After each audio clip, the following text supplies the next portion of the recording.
Funny, dahil sa Kimpaw, halos maihi sa tuwa at kilig nang mahawakan ang kamay ni Paulo.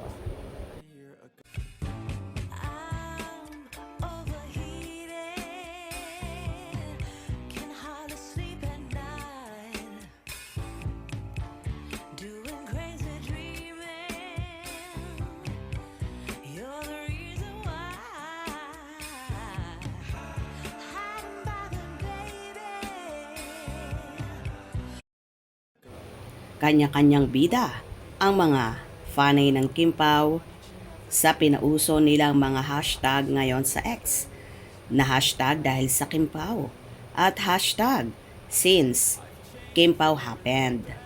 Ito ang paandar ngayon ng mga nagmamahal at sumusuporta sa tambalan ni Kimcho at Paolo Avellino. Ang ikwento kung paano nabago ang kanilang buhay ng Kimpaw at ang hindi malilimutang karanasan sa dalawa.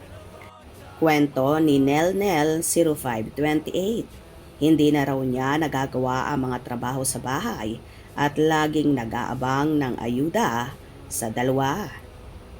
Napautot daw si at WhatsApp kay sa loob ng bus sa sobrang tuwa at kilig nito nang dumating si Paulo sa It's Showtime.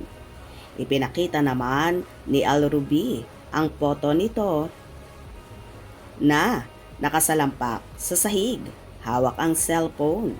Sabi niya, suki raw siya ng lahat ng social media para lang masundan ang ganap ng Kimpaw. Iniwan naman daw ni Shikip Solid ang kanyang 10-year-old na anak na makita nito sina Kim at Paulo sa loob ng mall at sundan ng dalawa. Pagbalik niya, umaatungal na sa iyak ang kanyang anak. Muntik na raw malaglag at mabasag ang cellphone ni At. Reviews, pink, nang saluhin ang t-shirt na ibinato sa kanya ni Kem sa isang mall show nila ni Paulo.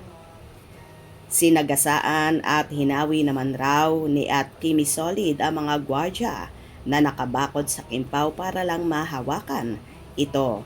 Halos maihi raw siya sa tuwa at kilig nang mahawakan ang kamay ni Paulo.